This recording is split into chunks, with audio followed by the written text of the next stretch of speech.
Click mo yung P2P trading. Ayun, nasa homepage, P2P trading. Then nalabas ng option na to, P2P trading or buy crypto. Click mo yung P2P trading.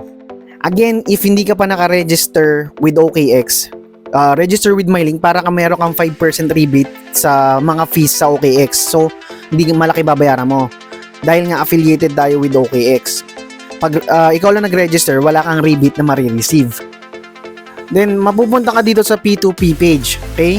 So, makikita mo, may buy and sell. Dapat nasa buy ka na option, ha? Kasi bibili tayo ng USDT pang trade. Ngayon, makikita nyo, maraming details. I-explain natin yan isa-isa. So, yung mga nakikita mong tao na yan, sila yung nagbebenta ng USDT nila para ipalit sa peso. Papadala mo sa bank account nila, sa GCash or sa Maya. Ito yung, yun yung pangalan nung nagbebenta. Ito yung percentage ng gaano sila ka-accurate at gaano sila ka-successful magbenta ng USDT. So, usually, yung mga taong nakalista na yan, nakarate yan based sa pinakamurang na palitan ng peso. So, kung sino yung nasa una, pababa, sila yung pinakamura na binebenta yung peso nila. So, for me, mas recommended na pipili ka dyan sa mga nasa first page kasi mura nila binebenta. Yung peso amount na yan na nakikita mo, yan yung amount ng palitan ng USDT to peso or US dollar to peso. The available and order limit, yung available, ibig sabihin yan yung meron sila sa bodega nila na kaya nilang ipalit sa'yo. So, for example, meron siyang 1,200 USDT. That is 50,000 pesos pag kinonvert. Then, makikita mo sa order limit yung peso conversion. So, kung makikita nyo, kaya niya disperse sa'yo o magbigay sa'yo ng 500 pesos to 71 pesos na worth na USDT. Okay? Sa ilalim ng order limit, makikita mo yung mga accepted niya na mode of payment. So, yan yung mga GCash, PayMaya, CIMB. Now, let's say, you want just to, alam mo yun, try mo lang, magde-deposit ka lang na maliit. Pwede mo i-filter dito sa taas. So, i-click mo lang yung amount. Pagka-click mo ng amount, makikita mo to, ayan, you want to buy. So, yan, nalagyan natin 100 pesos. Ngayon, makikita mo, puro 100 pesos na yun nasa, natin, first page. Ayan, order limit 100 pesos.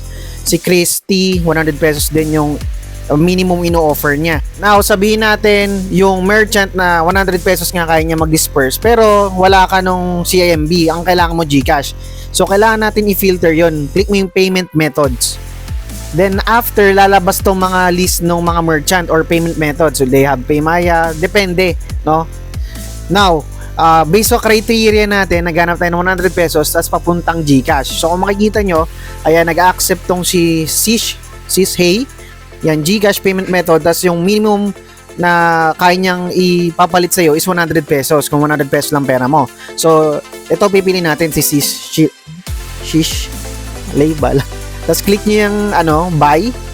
Tapos mapupunta kayo sa page na ito. Okay?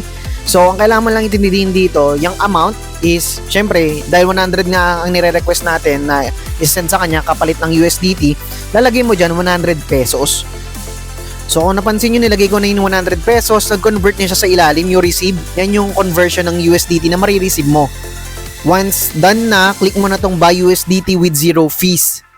So, kung galing ka ng coins or Maya, usually, pag bibigyan ng crypto doon, may spread. So, may pagitan. So, kunyari, ang bibili mo kay Bitcoin is 100,000. Usually, ang gagawin ni broker, mas mataas mo siya nila ibibigay sa'yo, 110, ganon. Para merong silang kita doon. Dito, kung makita nyo, zero fees, walang spread. Pag bibili ka or convert mo yung USDT or bibili ka ng USDT. Tapos, mapupunta ka sa page na to, nakalagay, pending payments. Ngayon, usually ginagawa ko, chinachat ko yung seller if online sila kasi ayoko magantay ng matagal. Siyempre, kakabahan ko lalo na kung first time ka, di ba? So, click mo yung chat. Alam nyo, maganda dito compare sa Binance before. Sa Binance, chat lang nga meron. Dito, pwede mong tawagan yung seller kasi may contact number sila dyan.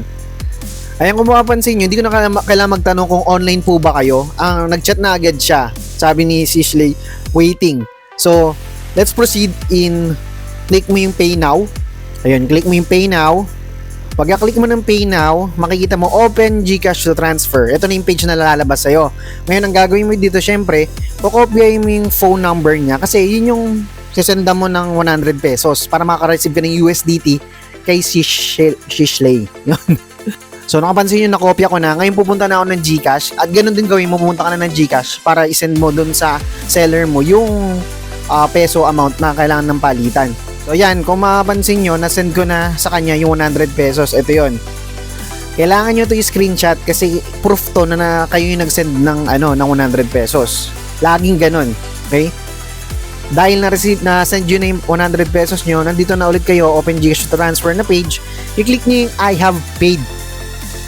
Yan, tas ang lalabas, yan, complete payment, tatanong kanya completed payment, i-upload mo yung picture ng screenshot na nakapag-send ka na nga. So yan, kung makikita nyo, in-upload na natin yung picture. Kung makikita nyo, pending for seller's release. So, ang mangyayari, ibig sabihin, na-inform na siya.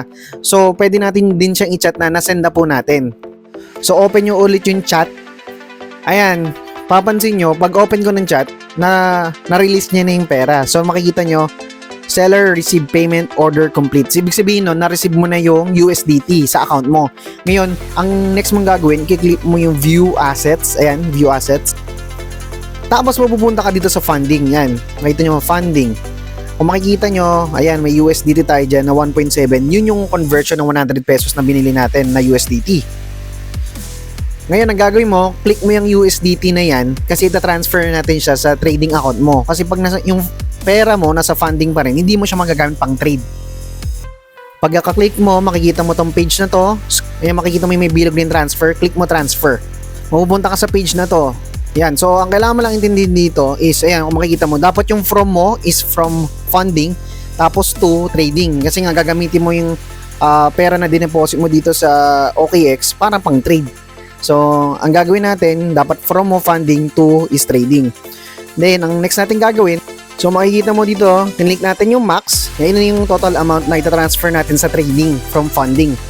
Kaya kung mapapansin nyo, wala na dito sa funding yung pera ko kasi nalipat na natin siya sa trading. So, kiklik nyo yung trading para ma-check nyo. So, nandito tayo sa trading. Ayan, kung makikita nyo, ayan na yung USDT natin. Yan yung balance natin. So, pwede ka na mag-trade with OKX.